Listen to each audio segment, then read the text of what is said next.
The value for me is that we can meet here the brand owners and meet together with a packaging expert to bring forward new ideas in packaging. So we are working on QR marketing, on sustainable projects, and we need to exchange together with the brand and collaborate together with the brand because we cannot create a sustainable future, a digital future by our own.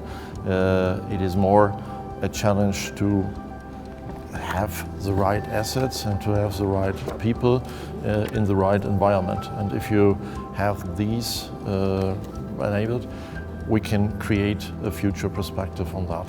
So that's a big value from this event, that we can meet the right persons in place, and fantastic opportunities to also get in face-to-face meetings to discuss really topics, really problems from the market, really problems from the brands, to understand what is needed and what kind of solutions we can create together. And this is a USP for me from the Market Events event here.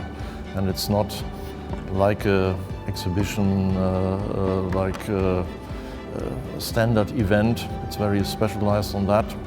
And this helps us a lot to be more targeting on customer expectations.